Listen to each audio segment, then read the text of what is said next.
aqui do Sense. Hoje nós vamos conversar um pouquinho sobre cirurgia bariátrica, fazendo parte do arsenal do tratamento da obesidade. A gente queria lembrar que a gente está falando aqui do nosso centro de saúde integrado especializado, onde a gente encontra várias especialidades. E hoje, em especial, queria apresentar um colega médico que, além de amigo, é um cirurgião bariátrico do aparelho digestivo, o Dr. Luiz Gustavo Cortiano. Seja bem-vindo. Obrigado. E eu sou a Rafaela Ferraro Sanderson, sou endocrinologista aqui do nosso espaço.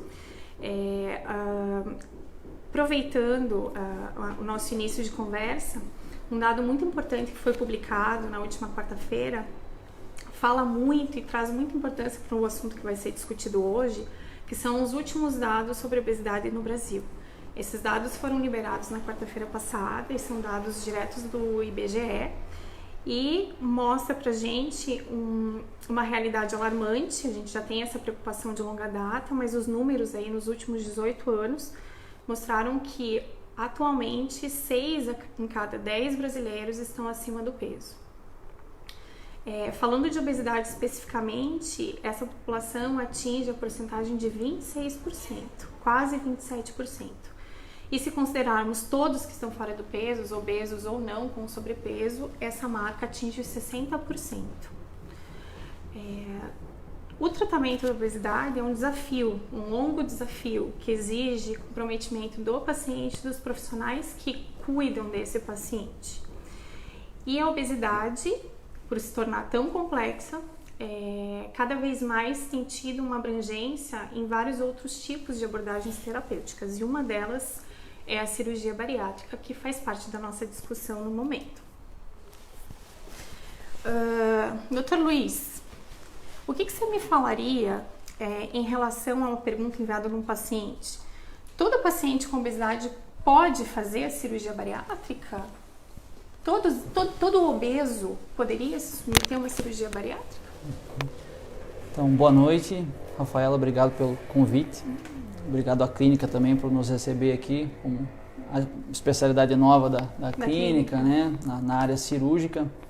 Então, o paciente obeso ele vai ter, claro, várias classificações e sempre a gente vai lidar com a cirurgia com algumas indicações específicas, né? Então, hoje em dia, os critérios que a gente usa, o mais comum é o índice de massa corpórea, o IMC, que é conhecido. Também o fato do paciente ter ou não doenças associadas, né, que são pioradas com a evolução por conta da obesidade. Então, isso é muito bem estudado, muito bem diagnosticado no paciente para você entender aonde que ele vai se encaixar como candidato ou não da cirurgia bariátrica, né? Tem como mais comuns hipertensão, diabetes, mas hoje em dia a gente tem mais de 20 doenças que estão associadas à obesidade e que vão nos levar a entender que o paciente também tem indicação da cirurgia por conta dessas comorbidades. O que acontece, né? Falando especificamente o que o Dr. Luiz falou sobre esses critérios de indicação de cirurgia, é muito importante considerar que esses pacientes que são considerados obesos, mórbidos, que têm esse IMC que é acima de 40, que vão para a cirurgia, e até aqueles com índice de massa corporal em torno de entre 35 e 40, que têm as comorbidades, são pacientes muito complexos, né? Eles não são apenas obesos, eles são obesos que desenvolveram doenças crônicas, comorbidades crônicas que afetam a qualidade de vida desses pacientes a curto, médio e longo prazo. A gente está falando especificamente, puxando um pouquinho mais o assunto para a cirurgia bariátrica, e é lógico, né? A gente sabe que até o paciente chegar na indicação de cirurgia bariátrica, o caminho é longo, necessário, e para que justamente esse procedimento possa ser feito com segurança, tanto o procedimento cirúrgico em si, quanto o resultado para o paciente a longo prazo, é necessário que esse paciente seja acompanhado por uma equipe multidisciplinar.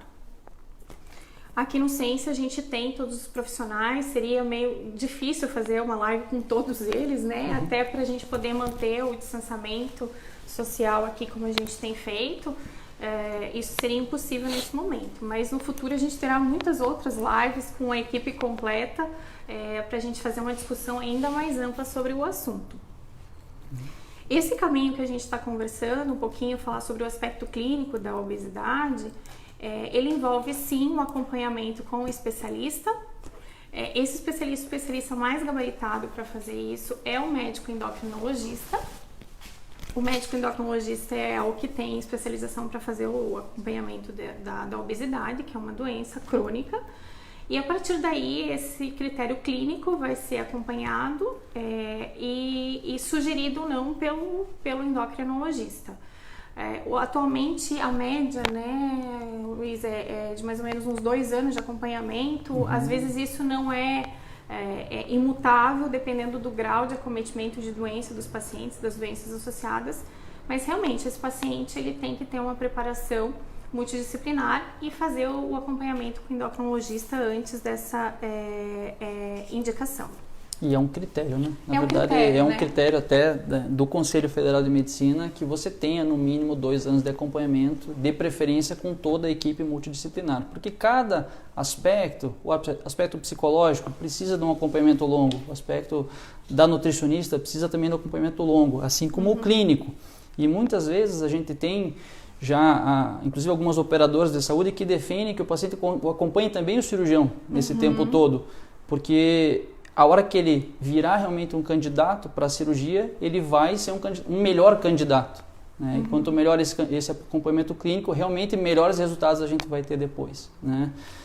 No acompanhamento, na evolução. Então, quanto melhor ele realmente estiver preparado, com certeza vai impactar no resultado. É por isso essa necessidade, né? Por isso que nenhum paciente vai chegar e, doutor, eu vou fazer uma cirurgia bariátrica. Ele pode até ser um candidato à primeira vista, mas ele só vai se tornar um real candidato quando ele tiver toda essa avaliação inicial. Eu acho que isso que você falou é super importante, porque muitos pacientes atingem o índice de massa corporal e chegam ou para o cirurgião ou para o clínico dizendo assim, eu quero fazer a cirurgia bariátrica. E às vezes quando a gente para e explica, eles até ficam meio frustrados, né? Diz assim, olha, veja, não é bem assim. A gente tem um caminho a traçar, que é um caminho para sua própria segurança, mas às vezes é até difícil, né? Porque ele já está sofrendo há tanto tempo com aquilo e daí é como se fosse um balde de água fria nos objetivos dele, né? Tem uma coisa comum na nossa prática que é o paciente já ter ido em outros profissionais, já ter feito acompanhamentos muitas vezes irregulares e chegam para nós dizendo, doutor, mas eu estou há mais de 2, 3, 5 anos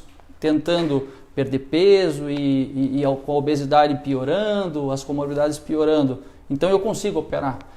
Não, na verdade, a gente não considera isso como também um tratamento clínico regular inicial. Por quê? Porque é um paciente que com certeza não se adaptou bem a todos esses tratamentos e ele precisa sim, de uma forma bem objetiva, dedicar esse tempo clínico e com os profissionais da equipe multidisciplinar para daí sim, realmente, virar um candidato. Porque muitas vezes vem, eu já fui em 2, 3 endocrinologistas, já fui em mais de uma nutricionista, fiz várias dietas, usei medicamentos, mas nenhum deles foi efetivo, tudo bem, claro, por isso que vai ser candidato, mas eles foram muito irregulares, muito perdidos. Então, como que você vai ter uma certeza de que operando, realmente dessa vez ele vai ter um bom resultado? Então a gente não consegue interpretar dessa forma, porque com certeza não vai ser um bom resultado. Né? Ele já chega muito debilitado dessa parte. São pacientes assim que a gente considera muito mexidos, né? Isso, já tentaram muitas alternativas. E indo para uma cirurgia também da mesma forma, são os pacientes que infelizmente acabam tendo um resultado ruim lá na frente, porque não vão mudar hábito de vida, não vão ter um segmento com toda a equipe e com isso vão realmente acabar até perdendo o procedimento, vão se tornar pacientes até mais graves, né? Com pacientes que perderam a cirurgia depois. E daí então, a gente vai estar com o paciente que a gente quer evitar ao máximo. Com reganho de peso, tudo, e aí a gente tem outra dificuldade ainda maior do que no início, como a gente já tinha discutido antes. Então, às vezes isso parece como um distanciamento, doutor, não, por que eu vou fazer a cirurgia em tanto tempo só? Por quê? Porque a gente quer resultado bom, né? Que é um paciente bem operado e bem seguido. Eu acho que você já respondeu uma próxima pergunta que chegou aqui pra gente, né? Porque o papo é assim, né? A gente acaba falando um pouco das coisas e a gente acaba já respondendo as perguntas ao mesmo tempo. Por que é preciso realizar consulta com uma série de profissionais antes de realizar a cirurgia? Então, a explicação acabou de ser dada dessa importância da equipe multidisciplinar. A indicação da técnica cirúrgica para os pacientes muda de paciente para paciente? Qual que é a técnica mais comum? Como que funciona isso na avaliação do paciente? Então, a gente tem cirurgia bariátrica aí com bom resultado e regulamentada há mais de 50 anos. Então, sim, hoje em dia, como o arsenal é maior de cirurgias, né, hoje em dia a gente tem mais de 10 técnicas, né, iniciando lá pelo balão, pelas técnicas endoscópicas, pelas técnicas laparoscópicas, bypass, gastrectomia vertical, mini gastric bypass, SAD, que é um desvio, o duodenal switch próprio, que foi das iniciais. Hoje em dia é uma cirurgia muito... de certa forma agressiva, a gente vai fazer pontualmente em alguns pacientes. Então sim, a gente adapta cada vez mais a técnica à necessidade do paciente. Quanto tem um paciente às vezes com mais idade, com mais chance de você ter um distúrbio vitamínico depois, ou mesmo com doenças associadas, eu não vou escolher uma técnica muito agressiva para esse paciente, porque ele vai acabar tendo um resultado ruim mais para frente. Às vezes tem um paciente com não tanto peso, olha, eu quero dar mais qualidade de vida para ele, que ele consiga comer um pouquinho melhor, eu vou adaptar a técnica a isso também. Então, isso não é uma fórmula de bolo mesmo, você vai fazer sempre da mesma forma, sempre a mesma cirurgia, a gente vai sempre adaptar a melhor condição, com certeza. E em relação às técnicas ainda, efeitos colaterais, digamos, complicações, que não são complicações reais, mas assim, coisas que podem acontecer com esse paciente depois da cirurgia, né? Então, ele fez a cirurgia, está se recuperando bem e tudo mais, então a curto e longo prazo, até, dependendo da técnica, o que a gente tem que prestar atenção. Até a gente, como endocrinologista, que tem essa prática do dia a dia, às vezes o paciente acaba ficando mais com a gente, nos vendo em maior número de consultas, e a gente detectar essas variações e queixas do paciente para a gente julgar, dizer assim, não, está na hora da gente fazer revisão disso e está na hora de você rever com o cirurgião o que a gente tem que avaliar, o segmento. Tem que pensar em primeiro lugar que é um paciente, como a gente comentou, complexo, com uma série de comorbidades. A cirurgia por si só vai levar a uma perda de peso muito rápida, num curto intervalo de tempo, então com isso eu vou ter, obviamente, que monitorar todos os exames, as vitaminas, a própria proteína do paciente, se isso realmente está sendo bem cuidado, se essa nutrição está bem adaptada ou não. Então a gente considera um acompanhamento mínimo para um pós-operatório de bariátrica de 2 anos, acompanhamento mínimo. E a gente tem consultas regulares de no mínimo também em 3 meses, tanto com a equipe multidisciplinar quanto com o cirurgião, né? Então, também esse mito de que o cirurgião vai operar e não vai ver mais o paciente é uma inverdade. A gente acompanha esses pacientes por no mínimo 2 anos. Os pacientes que se perdem nesse intervalo, geralmente são pacientes que acabam evoluindo mal. São pacientes que ficaram, às vezes, muito tempo sem fazer os exames. Quando vêm para a gente, já tem algumas deficiências graves que não foram observadas nessa evolução. O próprio peso, claro, a gente vai acompanhar essa perda, se ela está sendo natural, se ela está sendo de uma forma saudável, né? Porque também ninguém quer perder peso muito rápido e ter consequências ruins. Então, por isso que o acompanhamento aí bem regular, ele é importante para você ter essa segurança do pós-operatório, né? E tem, claro, acompanhamentos específicos da cirurgia em relação à própria operação, que a gente vai fazendo, claro, alguns exames. Existem tempos que nós usamos assim mágicos, mas claro, eu vou lá, 1 ano, vou fazer uma endoscopia, tenho que monitorar o fígado, vou fazer um ultrassom, exames de laboratório, em quanto tempo. Então isso existe um protocolo bem seguro, bem estabelecido, e que a gente tenta, claro, seguir em todos esses pacientes para maior segurança. Eu acho que você pegou um gancho importante, por quê? Porque muitas vezes a cirurgia bariátrica ela é taxada como salvação da lavoura, assim, né? Então, quer dizer, eu tenho obesidade, essa obesidade está afetando minha qualidade de vida, então eu vou fazer cirurgia bariátrica e vai estar tudo resolvido, né? Isso realmente, essa autoconfiança cegamente do paciente em ter se submetido a uma cirurgia bariátrica e depois se se tirar do time, retirar-se do time, eu acho que esse é o grande problema, né? É o que a gente vê no consultório todos os dias. Então, às vezes o paciente passou por, fez tudo certinho, foi para um cirurgião com experiência, né, que tem uma boa técnica cirúrgica, deu tudo certo.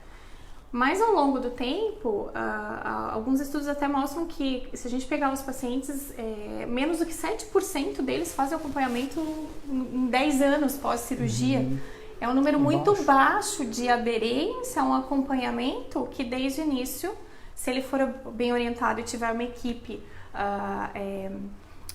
que esteja junto com ele acompanhando, para ele abandonar tudo isso, né? Ele foi instruído, né, a isso. Então a gente também tem que fazer o meia-culpa de quem está se submetendo a essa técnica. Então, obesidade é uma doença, ok, sabemos, mas o paciente tem que estar disposto a saber e ter esse esclarecimento que o segmento é fundamental e não há como a gente poder lidar melhor com esse paciente sem esse segmento, né? É impossível, a gente realmente, são um ou outro caso perdido que a gente pega no consultório que assim, tá sem acompanhamento não sei quantos anos e tá tudo legal, né? Então realmente é uma raridade. E se a gente for pensar, quanto mais completa a equipe, mais fácil de você resgatar o paciente nessas fases, porque muitas vezes eu perdi o segmento com o cirurgião, porém eu continuo indo na doutora Rafaela, eu continuo fazendo meus exames, você vai ter uma oportunidade de captar alguma coisa que talvez não esteja indo bem, talvez até da parte cirúrgica, não consiga reencaminhar o paciente para nós. Da mesma forma com a psicologia, que às vezes a gente acaba esquecendo um pouquinho, mas é fundamental, né? Porque é onde o paciente tem um risco grande de perder o tratamento. Tem um distúrbio de ansiedade, não tratou isso direito, não acompanhou. O que vai acontecer depois de 1, 2 anos? Ele vai acabar, às vezes, direcionando essa ansiedade para um distúrbio alimentar novamente e de uma forma até muito pior, como a gente estava comentando, porque ele tem uma cirurgia bariátrica agora. Você já imaginou esse paciente com cirurgia bariátrica e desnutrido? Então vou ter um problema ainda maior e a gente acaba pegando isso muito no consultório. Do mesmo jeito, doutor, eu perdi acompanhamento com toda a equipe, mas eu vou na nutricionista. O nutricionista vai ter a oportunidade de falar assim, escuta, acho que você tem que ir no teu cirurgião para ver se está tudo indo bem, você tem que ir no endocrinologista para também ver se está tudo indo bem. Então, quanto melhor a estrutura que você vai oferecer inicialmente para o paciente no tratamento, mais chance de você não deixar ele se perder nesse segmento todo. E a gente quer tentar mudar esse número, né? É 7% em 10 anos? Não, se a gente transformar em 20, em 30, em 40, a gente vai ter um resultado melhor no universo de pacientes que a gente vai estar tratando. Com certeza. Dentro da minha área, da endocrinologia, a gente tem que confessar que há muito pouco tempo atrás, a gente tinha quase que a cirurgia bariátrica, ela era os últimos das nossas possibilidades, porque isso também trazia pra gente um pouco de frustração no consultório, né? Porque a gente usava todo o nosso arsenal medicamentoso, toda a nossa regularidade de consulta, estando ali com o paciente e tudo mais, e a gente também não tinha todas as respostas que a gente esperava que aquele paciente tivesse. Eu acho que é um processo de amadurecimento, né, tudo isso, e realmente hoje a gente consegue atrelar a cirurgia bariátrica realmente com um arsenal poderoso e às vezes o único arsenal que a gente vai ter em alguns pacientes selecionados. As comorbidades que a gente trata no consultório realmente são coisas que oneram o paciente também financeiramente, assim, para a gente pensar até de mandar para uma cirurgia bariátrica, que é um procedimento invasivo. É uma coisa que dá medo pro paciente, dá medo pro clínico, né? A gente da área clínica que trata, mas eu acho que é um amadurecimento com o quê? Que é o que a gente está discutindo aqui, é bom senso, né? Se você utilizar o bom senso e ter critério para encaminhar o paciente, por exemplo, eu já mandei o paciente com menos de 2 anos de acompanhamento, porque eu tinha justificativa, paciente jovem, evoluir com aumento de glicemia, desenvolveu um diabetes grave, com doença, com dislipidemia, uma estatose hepática, você via que já tinha feito todos, então você consegue também individualizar. Claro. Eu acho que cada caso é um caso, sempre lembrar que não há uma verdade única e certa o tempo todo. Eu acho que você tem que reconsiderar o paciente, reavaliar, e muitas vezes sim, a gente como endocrinologista, eu tenho paciente com obesidade mórbida, com IMC acima de 40, e eu às vezes prorrogo a minha indicação para bariátrica, porque ele não tem condições de submeter naquele momento. Então, quando a gente põe na balança o risco-benefício desse paciente, às vezes o risco parece maior no momento, porque ele teria uma grande vantagem em fazer uma perda de peso mais rápido, mas a longo prazo, porque é o paciente que não tem condições de fazer um segmento depois, não tem esse entendimento, ou tem um distúrbio psíquico, né? Lembrando que os pacientes que vão sem essa preparação adequada têm mais chance de fazer distúrbio psiquiátrico pós-bariátrica, né? De vários tipos, né? Não necessariamente o alimentar. Exatamente. Eu tenho até dificuldade de te chamar de Luiz, tá? Porque eu te chamo de Guto. Eu falo assim, doutor Luiz, já mas é o Guto porque você quis me chamar de Guto algumas vezes. Assim, eu vou acabar te chamando de Rafa, então. Pronto. Eu acho que pode ser também, não tem problema. Né? Porque eu já tô aqui com o Guto na ponta da língua. A gente fala, aproveitando só o que você estava concluindo, porque hoje a gente conversa muito isso para o paciente, né? Escuta, a cirurgia bariátrica, ela a gente usa um número mágico, né? Mas vamos lá. É 50% do que a gente vai te dar. Então, não deposita toda a tua confiança na cirurgia bariátrica, porque se você não tiver a mudança do estilo de vida, o acompanhamento muito rigoroso e muito bem orientado, você vai acabar perdendo isso. Então, claro, a gente não vai querer ficar falando sobre perder cirurgia, porque isso às vezes vai desencorajar. Então eu vou, em último caso, sempre acreditar que eu preciso da equipe rigorosa, isso que vai fazer a diferença. Não, é o conjunto todo. Operei, te dei toda a condição de fazer a perda de peso de forma segura, né? Que isso é uma dúvida. É seguro cirurgia bariátrica? Né? Você está dizendo, é muito risco, é invasivo. Hoje em dia não há mais dúvida em relação a isso. É seguro, uma cirurgia que tem aí... Te digo que 90% dos pacientes na nossa prática clínica vão embora em um dia para casa. São procedimentos relativamente rápidos. Hoje em dia, uma bariátrica é considerada um procedimento de mais ou menos 1 hora de cirurgia.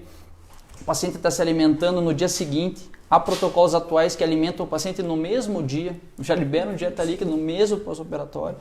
Então, em termos de risco cirúrgico, a gente já está falando de um risco parecido com uma colestectomia, praticamente. Assemelha isso.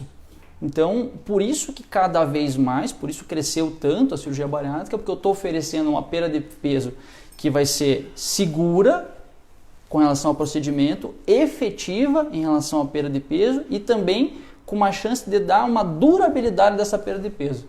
E aí que entra. E aí que o tratamento clínico, ele acaba na prática perdendo para a cirurgia, porque ele muitas vezes consegue fazer uma perda de peso efetiva, porém ele não é duradouro. Se o paciente parar a medicação, ele vai reganhar. Então, a chance dele reganhar acaba sendo maior. Por isso que a gente acaba tendo cada vez mais candidatos à cirurgia bariátrica. Porque a gente ainda não tem, no tratamento clínico, tratamentos que consigam ser realmente efetivos e duradouros como a cirurgia. Então, nós estamos falando de uma coisa invasiva? Sim, invasiva. Mas que a longo prazo, esse procedimento invasivo equilibra com o risco dele reganhar peso a longo prazo. Então, hoje em dia, pegar 2 pacientes, vão acompanhar 20 anos, um eu vou fazer cirurgia bariátrica, um não vou fazer. Já é provado que o que não faz vai ter uma mortalidade maior, vai ter complicações por comorbidades maiores do que o paciente que não operou. Lembrando que isso não funciona para quem nunca teve obesidade, entendeu? Então, se vamos fazer um adendo. É verdade. Né? Então, mesmo que você tenha obesidade mórbida, faça cirurgia bariátrica, você reduz mortalidade, ganha aí, os últimos estudos mostrando até uns 3 aninhos a mais, até de expectativa de vida, mas nunca a sua expectativa de vida ou a redução da mortalidade vai ser tão impactante se você nunca tivesse tido obesidade, tá? Porque o problema da obesidade são os anos acumulados com obesidade. Aí que a comorbidade vai se agravar, aí que os órgãos-alvo que são lesados por essas comorbidades vão acontecer. E aí, claro, por isso, esse retardo da cirurgia, o que a gente observa é isso. Por exemplo, eu fiquei 5 anos obeso, aguardando, e eu já tinha uma indicação de cirurgia bariátrica. Isso é ruim. Agora não, eu não tinha obesidade, engordei em 1, 2 anos e agora tenho que operar. Não. Porque muitas vezes ainda você não tem uma evolução clínica ruim como seria de um paciente que há muito tempo saúde. A janela de oportunidade, né? Janela Eu de acho oportunidade. que talvez a nossa maior discussão seja até justamente isso, né? Da gente trazer clareza que a cirurgia bariátrica tem um tempo também, né, para essa indicação. Assim, é um momento certo também para evitar as comorbidades futuras. O agravamento. Por isso não se opera sem o acompanhamento, sem a avaliação criteriosa. E acontece que o que acaba acontecendo é que é justamente a equipe multidisciplinar que vai conseguir ficar ligado no melhor momento para isso. Por isso que não existe cirurgia bariátrica estética, não. Por isso que não, né? Então... Exatamente. Esse é um outro ponto importante que você tocou, por quê? Porque toda a nossa abordagem aqui, a gente está falando de saúde, né? Saúde, de qualidade de vida, de expectativa de vida, de redução de mortalidade, de controle de fatores de risco importantes que podem aumentar a mortalidade do paciente. Então, a gente está falando de vida, né? A gente está falando de saúde. Então, esse é um ponto muito importante. Está falando de cirurgia bariátrica, não cirurgia da obesidade. Exatamente. Que é um termo que a gente, às vezes, né? É cirurgia da obesidade. Estou obeso, vou fazer cirurgia bariátrica. Não necessariamente. Exatamente. Né? Eu acho que é importante esse foco que você trouxe realmente, que a gente não está falando de estética, a gente está falando de uma vida e de uma saúde. Tem mais uma perguntinha aqui. Eles querem entender. Você está mais ou menos falando tudo que eles querem responder, mas eu vou tentar esmiuçar, né? Quando eu for procurar um cirurgião bariátrico, eu preciso ter algum cuidado especial na hora da escolha onde eu vou ser operado, estrutura de hospital, né? Tem algum protocolo, alguma exigência ou alguma coisa que seja aconselhável para que esse paciente tenha maior condições de cuidado durante o internamento? Hoje, claro, a gente trabalha em hospitais que já tem um know-how, uma estrutura preparada para isso, até para atender o paciente com obesidade. Isso vai desde a instalação do próprio quarto, do próprio centro cirúrgico.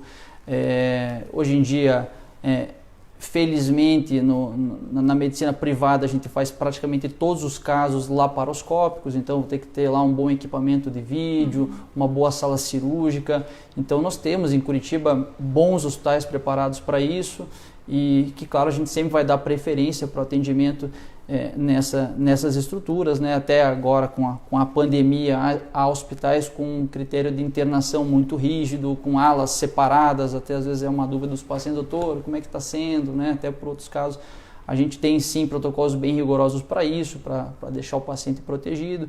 Então o próprio material cirúrgico usado, né? Desde os grampeadores cirúrgicos, a gente, claro, vai sempre preferir empresas aí com história, e hoje em dia isso é cada vez mais seguro. Foi isso que trouxe queda de mortalidade, foi isso que trouxe melhoria nos resultados, porque sim, no início da bariátrica havia um índice de mortalidade maior, um índice de complicação maior, né, de complicações maior do que existe hoje em dia.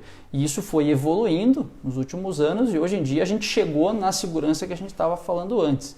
Então dependeu de tudo isso, de hospitais bons, de materiais bons, de equipes treinadas, né, e com um número grande de pacientes com bons resultados, e é isso que vai trazendo a segurança. Legal. Uma coisa que acontece muito assim no meu consultório, eu tenho dificuldade até de tentar convencer o paciente, mas o paciente que chega já com uma indicação da bariátrica, a gente já sabe que ele vai para a bariátrica, e eu fico batendo na mesma tecla no consultório, diz assim, olha, você tem que perder peso, você tem que perder peso. E ele fala assim, mas para que eu vou perder peso se eu vou para a bariátrica? Daí eu explico, na minha visão, que ele já tem que fazer as mudanças de hábitos desde já, ele tem que ter todo esse cuidado. E outra, quanto mais peso ele perder até a bariátrica, porque o que eu sinto neles é uma insegurança de assim, vai que eu perca peso eu não passo no critério de bariátrica, né? E muitos pacientes comentam até que o próprio cirurgião diz assim, perca peso, né? Eu acho que na minha área mais voltado mesmo para já ter essa percepção e já começar a se automonitorar que aquela mudança de vida, ela tem que começar progressivamente, já vem, né, o trabalho, antes da gente liberar, já vem todo esse trabalho, já vem sendo feito. É como se fosse uma preparação de uma nova vida pós-bariátrica, né? Porque mesmo que ele mantenha aquele hábito dele, ele não vai conseguir fazer a mesma coisa de comer o que ele gostaria, mesmo que ele sinta vontade, né? porque ele tem uma restrição anatômica também, né? Além da própria hormonal, né? Que é mexido, que é feito alterações durante o processo cirúrgico. Como que você fala com esses pacientes? Porque eles meio que eles se largam, né? Eles se largam porque agora eu vou fazer a bariátrica. Todo paciente, por mais agressiva, por menor que você deixe o estômago, por mais desvio intestinal que você faça, ele vai conseguir se adaptar àquela condição. Então, por isso que não é a agressividade de cirurgia que melhora o resultado, porque isso já foi feito de várias formas diferentes, até a gente chegar no que se faz hoje em dia. No tamanho do intestino que eu deixo, no tamanho do estômago que eu deixo. Então, isso foi feito baseado em estudo, em resultado. Então, o paciente dribla. Eu não consigo comer pedaço de carne, sim, mas eu consigo comer bolacha bem mastigadinha, eu consigo tomar doce, eu consigo tomar iogurte, ele dá um jeito, ele vai reengordar se ele não se cuidar. Então, por isso que essa orientação realmente é bem importante. O fato de perder ou não peso antes da cirurgia, a gente tem sim um problema, porque os pacientes que têm indicação de bariátrica durante todo aquele período, e isso acontece na prática. Você, como endócrino, orientou, você está fazendo tratamentos efetivos para aquela obesidade, você já entendeu que esse paciente é candidato à cirurgia. Mas vamos supor que ele esteja bem naquele limite do IMC de 35, do IMC de 40. E você está conseguindo um resultado bom. Ele perdeu 5 quilos, ele perdeu 8 quilos, ele perdeu 10 quilos. E nessa evolução, muitas vezes ele baixa aquele IMC. O que vai acontecer na prática? O dia que você indicar a cirurgia para ele corre sim o risco de chegar lá numa perícia médica e o perito dizer assim, mas olha aqui, você não bate o peso na balança. E já aconteceu bastante com a gente isso no consultório. Então, claro que a gente nunca vai desencorajar o paciente a perder peso, tá? Mas vamos lá que na prática vão existir 2 pontos principais disso. Existe a perda de peso para um paciente que já está definido, já é candidato e aprovado para a cirurgia bariátrica. Essa perda de peso é importantíssima e excelente, porque nós estamos falando já de resultado de cirurgia. Então, se o paciente no pré-operatório perder 5 quilos e for para a cirurgia, é melhor. Já muda. Porque ele perde gordura visceral, o próprio procedimento laparoscópico se torna melhor, se torna mais seguro, você perde sim gordura intraabdominal que melhora o próprio procedimento. Então, isso realmente dá bom resultado. Mas, claro, que essa outra perda de peso que a gente estava falando, que é durante o tratamento clínico, ela sim vai nos levar ao risco de, no dia da indicação, não ter o peso. Tá, e aí, isso é bom ou ruim? É bom, porque significa que ele está tendo um bom resultado com o tratamento clínico. Então, a gente jamais vai desencorajar isso. Eu prefiro até, às vezes, um paciente que perdeu 10, 15 quilos, a hora que veio comigo para operar, eu digo, mas você saiu do critério. Saiu do critério. Talvez ele não precise operar. Né? É uma mensagem boa, porque um paciente que tem um bom resultado no tratamento clínico, para mim é ótimo. Não precisa operar todo paciente que tem obesidade, né? Ao contrário, se eu tiver um paciente com boa evolução clínica, eu não vou operá-lo, vou dar mais oportunidade para que ele acompanhe e vamos entender que lá na frente, além dele ter perdido, ele continua perdendo, talvez ele nunca seja um candidato para cirurgia bariátrica. Agora vamos entender um paciente que perdeu peso, tratamento clínico, a gente vai falar daquele começo, que ele perdeu, mas ele não manteve. E aí daqui 3 meses ele está obeso de novo, e com índice de obesidade mórbida. Esse paciente a gente sabe que ele vai ficar naquele sobe e desce, e aí a gente vai estar acumulando anos de obesidade. Esse paciente com certeza ele é um candidato para cirurgia. É por isso que a nossa discussão realmente é isso, né? A gente tem que olhar a história do paciente e todo esse tempo em que ele está brigando com a balança, né?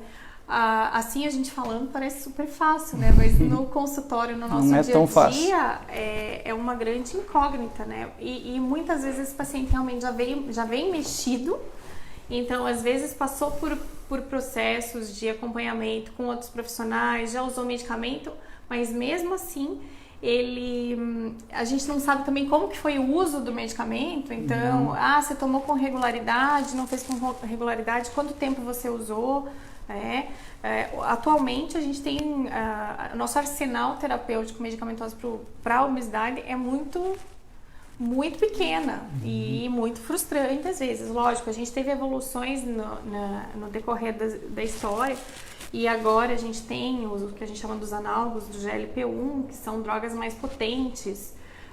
A gente tem estudos saindo o tempo todo, agora foi aprovado agora eu acho que em poucos meses a gente vai ter um dos análogos do GLP-1, que é utilizado em injetável, a gente vai ter via oral, né? A gente tem essas facilitações de aderência do paciente, de comprometimento, de um arsenal terapêutico um pouquinho melhor, mas ainda a gente está muito aquém de tudo que a gente precisa com essa população, 26%, quase 27% da população obesa, e 60% com sobrepeso, seja ele obesidade ou não. Isso só vem crescendo, né? E a gente hoje em dia faz cirurgia num público infinitamente menor do que devia se nós fôssemos tratar toda a obesidade com cirurgia, né? Hoje em dia, menos de 0,5% das pessoas candidatas à cirurgia bariátrica a gente opera. Os candidatos. Você imagina quem não é candidato. Então, a gente realmente não consegue fazer isso com um tratamento padrão para todo o paciente.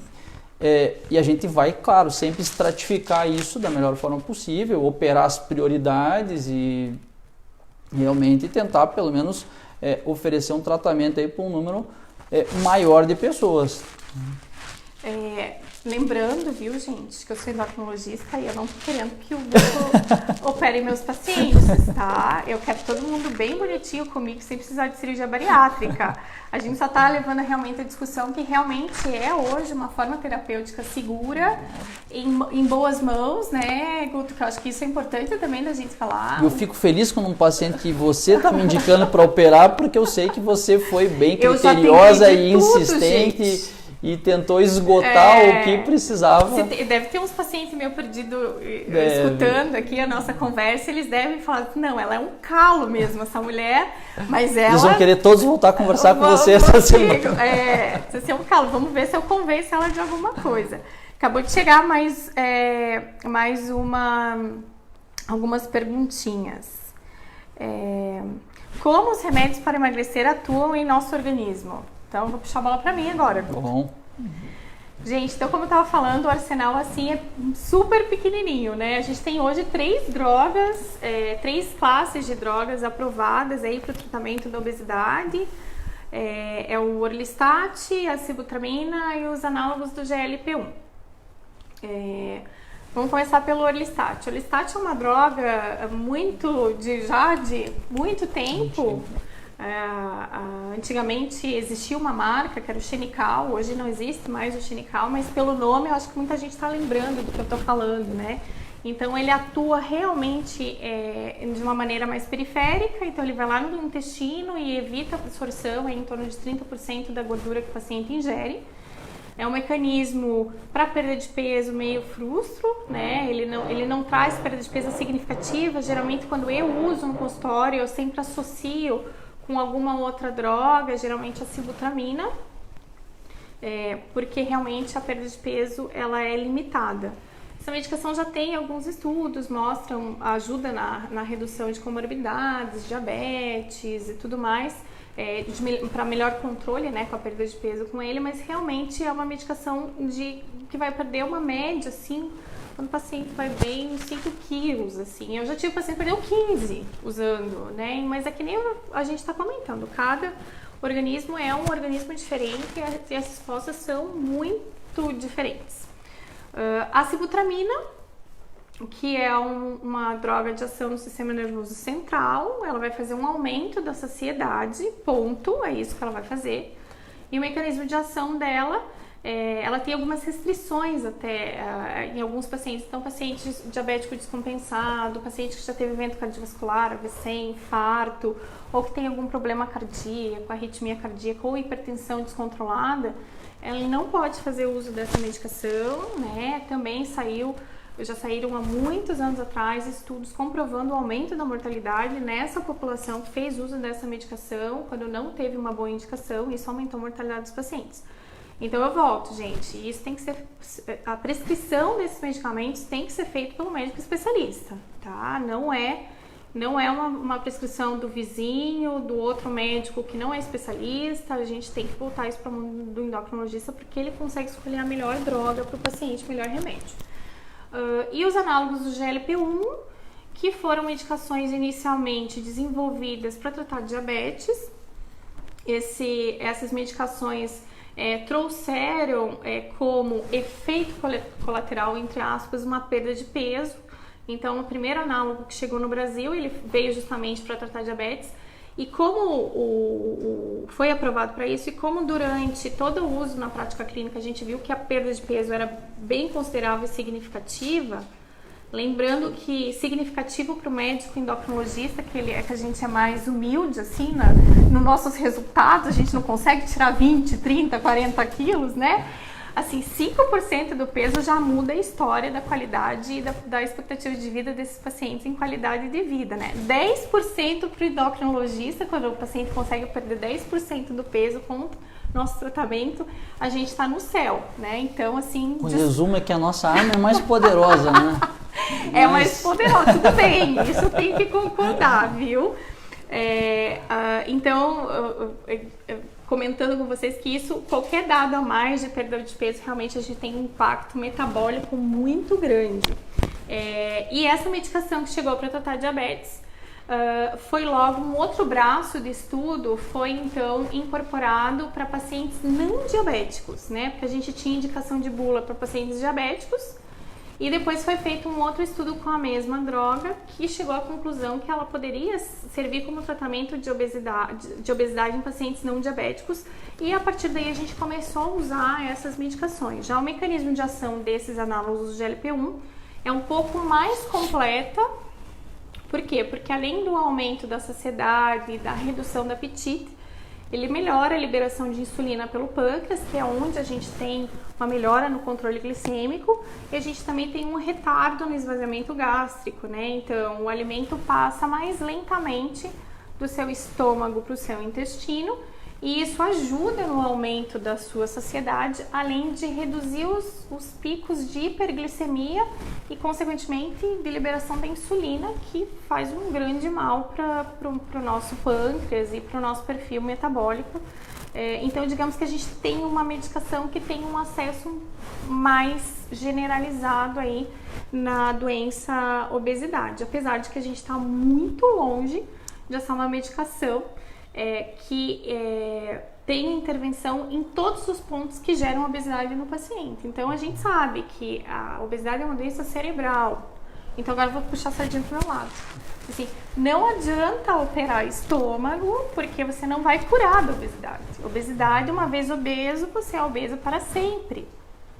E eu tô falando isso não é para assustar vocês, eu tô falando isso por quê?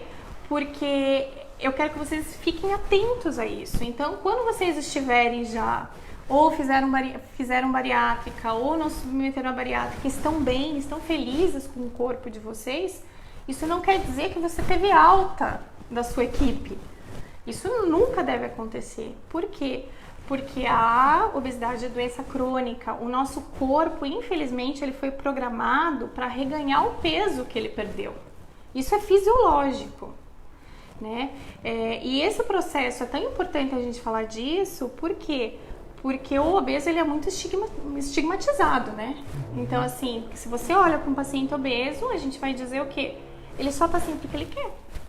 Porque ele não se controla, porque ele come o que ele quer, porque ele não tem limite, porque ele é uma pessoa indisciplinada, né? E não é verdade. Ele sofre de uma doença e isso é muito grave e muito complexo.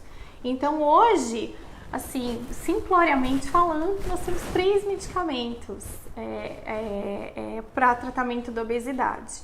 Na minha prática clínica, o que eu vejo no consultório realmente, eu tive um professor de pouquíssimo tempo, porque a gente acompanhava o ambulatório lá em São Paulo com o Dr. Alfredo Halper, hoje o Bruno, que é filho dele, endocrinologista e é especialista em obesidade, e ele falava assim: Rafaela, olha para o paciente obeso e você vai olhar para ele e vai dizer assim: ame-o ou deixe-o, não judia dele. O que é esse judiar do paciente? É não valorizar o sofrimento que ele está passando. Então, eu tenho pacientes, por exemplo, com sobrepeso, ainda não atingiram nem índice de massa corporal de 30, né? Estão com sobrepeso, estão brigando lá, e daí sai um que tá com 180 quilos do consultório e entra um que precisa perder 8, 10 quilos.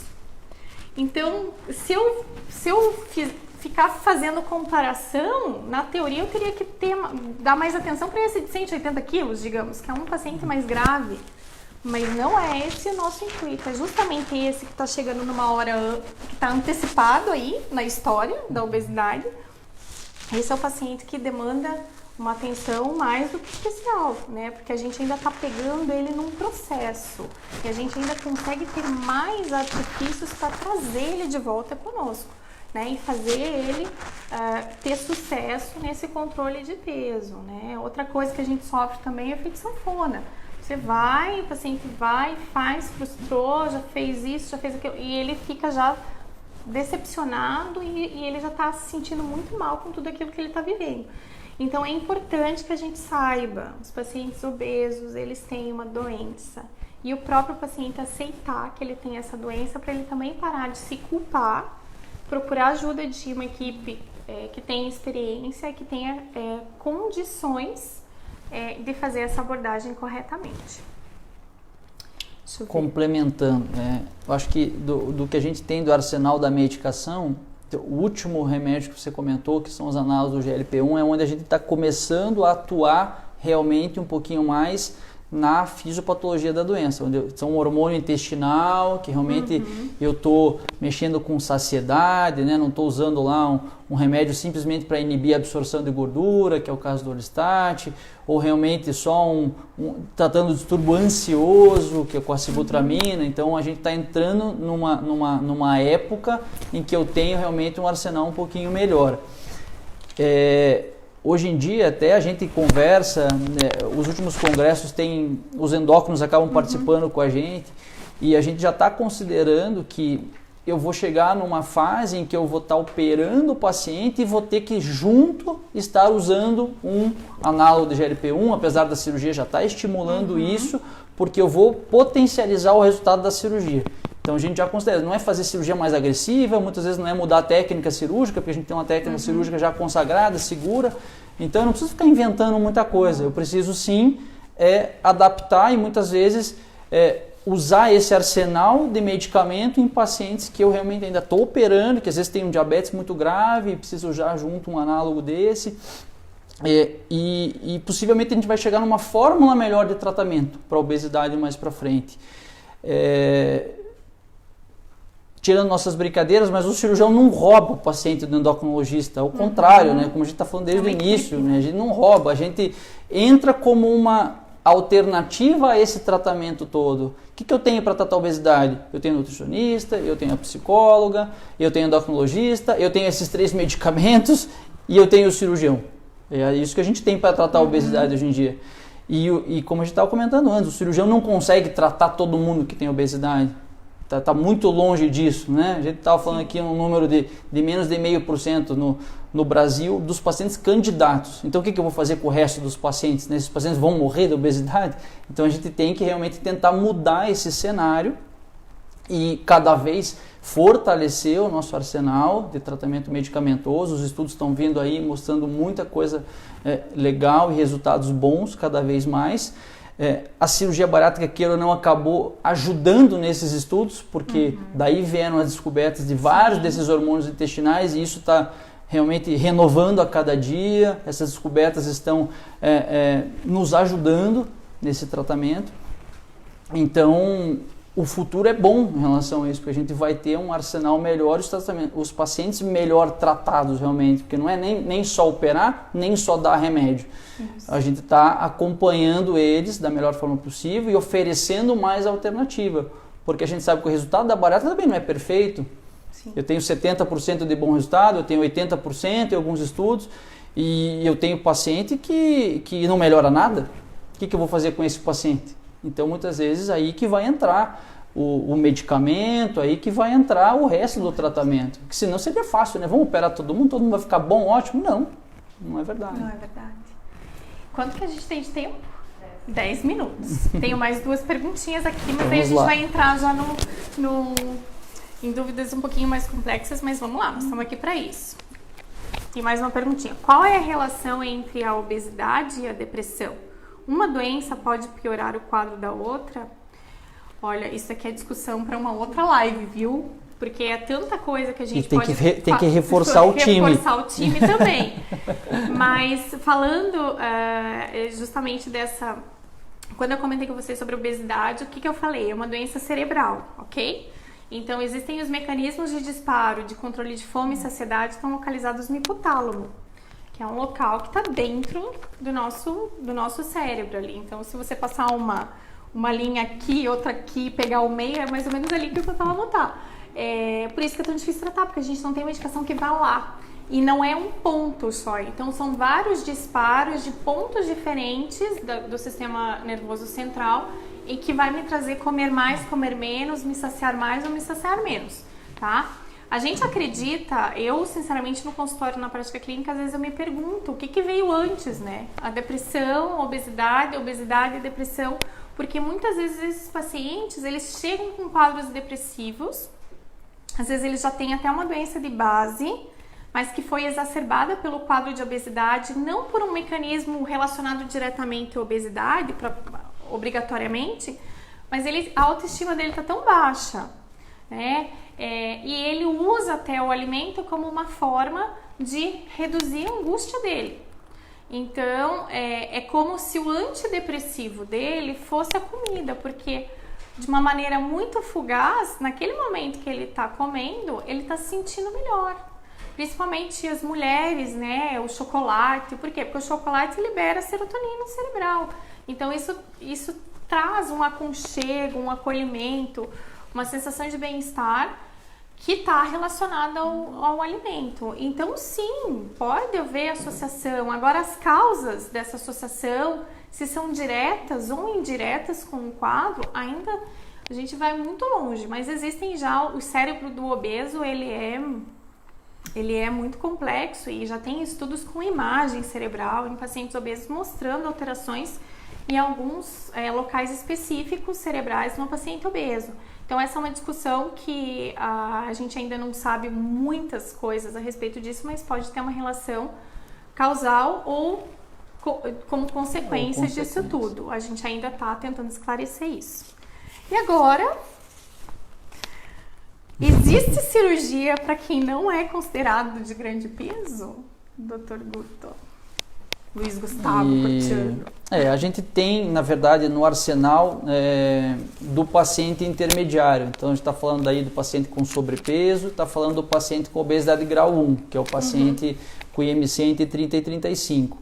Nós temos, pela lei do Brasil, pelo Conselho Federal de Medicina, uma indicação de procedimento cirúrgico a partir de 35. A gente não considera no Brasil como uma alternativa. A gente tem sim em outros países, por isso que às vezes o paciente até tem dúvida em relação a isso. Doutor, mas tem indicação nos Estados Unidos de fazer cirurgia bariátrica com um paciente entre 30 e 35? Tem. Porque tem estudo que mostra bom resultado para isso. Mas no Brasil a gente não tem. Aí o que é alternativa a isso no Brasil? Balão intragástrico é um procedimento invasivo que a gente vai estar usando nesse tipo de paciente. Teoricamente estão começando a ter estudos em relação, por exemplo, gastroplicatura, mas com resultados que não são muito bons a longo prazo. Os procedimentos endoscópicos também, mas da mesma forma, se eles forem aprovados no Brasil, depois de estudos, eles vão entrar no mesmo rol, porque são procedimentos também cirúrgicos, só que feitos por endoscopia. Então, isso às vezes o paciente vem com uma ideia de que, doutor, eu vou fazer a cirurgia bariátrica por endoscopia porque ela é menos invasiva. Ela é uma cirurgia bariátrica como qualquer outra, só vai ter um método de execução diferente. Mas você também vai estar mexendo no estômago, também vai estar mexendo no tamanho do estômago, vai estar fazendo suturas lá dentro, procedimento cirúrgico para paciente com obesidade e obesidade mórbida. Então, entendi. Porque muitos famosos, né, se submeteram ao que se chamou de cirurgia metabólica, esclarecendo que cirurgia metabólica é uma cirurgia que é igual à cirurgia, bariátrica, né? O que muda é a indicação. Por qual motivo a gente está fazendo, correto? Isso. Me corrija. Correto. Tanto que os dois procedimentos que são aprovados para tratamento da metabólica são 2 procedimentos de cirurgia bariátrica. São os dois procedimentos mais feios do mundo, que é o bypass e a gastrectomia vertical. É isso que a gente tem aprovado. Tem sim outras técnicas, também com excelentes resultados, porém não é o que está regulamentado. Então, a gente lembrando então que a cirurgia para pacientes que não têm uma obesidade mórbida, entre 30 e 35, são pacientes muito individualizados. A gente ainda está vendo os estudos a longo prazo. A priori, parece que realmente a gente pode ter benefícios nesses pacientes, mas alguns critérios até da gente, da parte clínica, porque realmente existem pacientes que têm que ser conversados diretamente com o cirurgião para discutir realmente uma indicação em MCs menores, né? E tem vários outros cuidados, né? Até a idade é superior. Você não pode ter muito tempo daquela vez, estão falando no diabetes, que às vezes se encaixa muito bem. Acho que é importante falar isso, né? Cirurgia metabólica. O que é o metabólico? É diabetes. É o que é o diabetes? É hipertensão? Não. É apneia do sono? É problema articular? Não é. É diabetes. Aí diabetes com alguns critérios, dentre eles muito importantes, de difícil controle. De 5 anos, por quê? Porque se eu tenho um diabético grave com mais de 10 anos, ele tem uma chance muito menor de se beneficiar da cirurgia metabólica. Então, possivelmente vai ser complicações, né? Por quê? Porque eu tenho uma janela terapêutica para o diabetes, onde a cirurgia realmente vai ser efetiva. Então, também não é todo paciente com diabetes grave, não é um diabetes de início rápido, que piorou por obesidade, isso não é cirurgia metabólica. Sim. Então, esses critérios são bem importantes. Até o universo de pacientes que se for analisado o consultório que se encaixam nesse perfil, não é um universo enorme, porque ele vai ter que respeitar uma série de critérios rígidos para você realmente chegar. Inclusive, não é só um endocrinologista que aprova isso. Então, para você ver como realmente é uma coisa complexa de você chegar a ideia de que o tratamento é uma cirurgia bariátrica. Pessoal, o papo tá super bom, mas realmente a gente vai ter que encerrar por hoje. A gente gostaria de agradecer a presença de vocês, dizer que nós estamos abertos para receber sugestões de novos temas, se quiserem continuar sobre o mesmo assunto com o resto da nossa equipe profissional aí que cuida desses pacientes tão difíceis, né? A gente está aberto a sugestões, lembrando que a gente falou aqui do Sense, que é o Centro de Saúde Especializado, integrado aqui de Curitiba. Falamos com o cirurgião bariátrico do aparelho digestivo, Dr. Luiz Gustavo Curtiano. Eu sou a Rafaela Ferraro Sanderson, sou endocrinologista aqui. Convido vocês a conhecer o nosso espaço, conhecer a nossa equipe. Realmente a gente é muito disposto, muito empenhado e muito dedicado em cuidar dos pacientes de uma maneira geral, em especial hoje o nosso assunto, os pacientes que sofrem dessa doença chamada obesidade. Uma boa noite para vocês. Boa noite. Agradecendo então o convite da doutora Rafaela, fazemos parte da equipe, estamos também à disposição como um time, como um complemento para a equipe. Os casos são muito bem discutidos, muito bem indicados, muito bem seguidos e também ficamos à disposição para dúvidas. Obrigada. Vamos lá. Obrigada. Obrigado.